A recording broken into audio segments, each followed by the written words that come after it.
So today I want to answer one of the most common questions that a lot of people ask me. That's both with clients and with just people who are generally asking questions. So today the question I want to answer is, why do most weight loss plans fail? I bet you've asked that yourself, right? So let's talk about why I think that most fat loss or weight loss plans fail in the long term.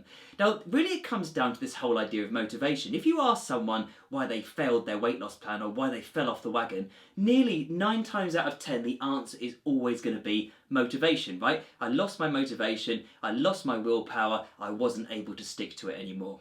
Now, the thing I want to just assure you right from the get-go is that that is 100% normal, okay?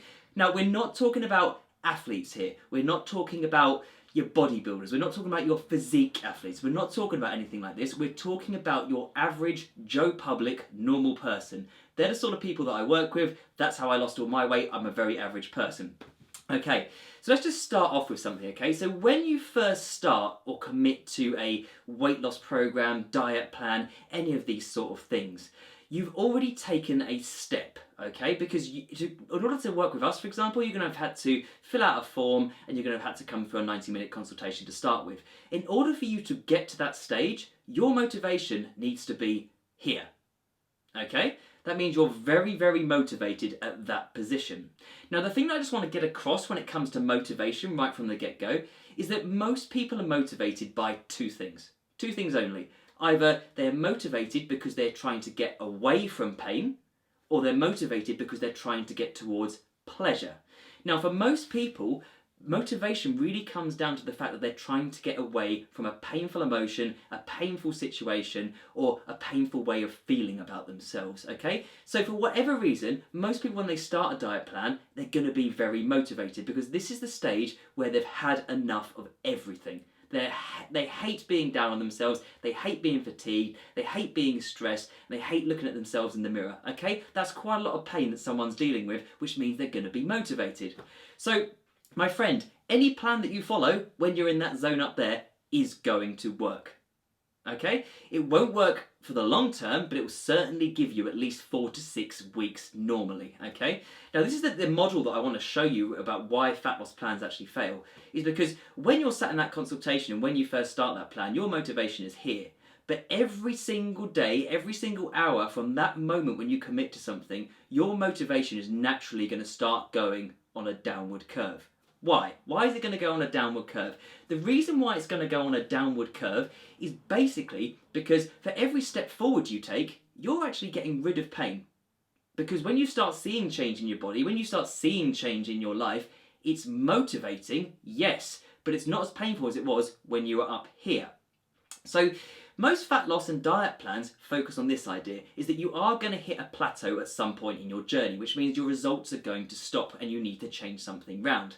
But how most coaches, how most personal trainers, how most diet plan operators and all these other things operate is that when you hit that plateau, they're going to actually start reducing your calories or reducing your enjoyment of life by actually making you do more exercise, something to change your body around. Cool, it definitely does work. The problem is, take that motivational decline that we've been talking about, is that when you're motivated, putting you on a strict plan is normally quite easy for 4 to 6 weeks. But when you hit that plateau and your motivation's down here somewhere, trying to ask you to deprive yourself further, punish yourself further, or restrict yourself even more than you have been, not so motivating, which is why people start falling off the wagon.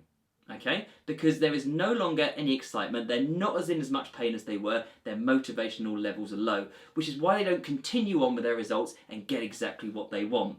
So there's got to be a bit of a shake-up, right? And this is how we work here at Accelerate, is that we know that motivation is going to be coming down in this direction. Which means that when you hit a plateau, which you will at some point in your journey, is that we need to work the opposite way. We need to start giving you stuff back. We need to start making you feeling better about yourself.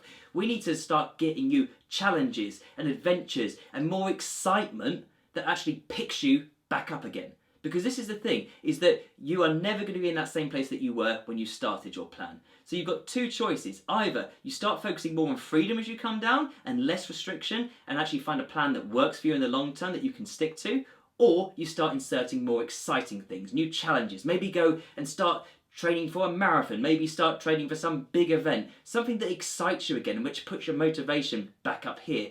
Just because you've chosen to do a different challenge or a different event or a different adventure or any of those sorts of things, it can still help towards weight loss, right? Because you've got to train for it. And it also gives you a new lease of motivation in your life. So why do most fat loss plans fail? Because once your motivation starts coming down, which it will as a general population client, is that people are trying to make it harder for you. How I like to work, I like to make it easier for you. But the easy take home from this video today is when you find you hit that plateau, when your motivation is declining, you're not feeling good about yourself like you were at the start of the program, A, first of all, accept it. It's normal. That's how life works. But B, try and find some way of either lessening the restriction or making it more exciting again so that motivation continues. That's how you keep motivation going in the long term. That is how you get your results. Okay, that's Scott Marsh, the Mind Body Mentor, out for today, and I hope this helped in some way.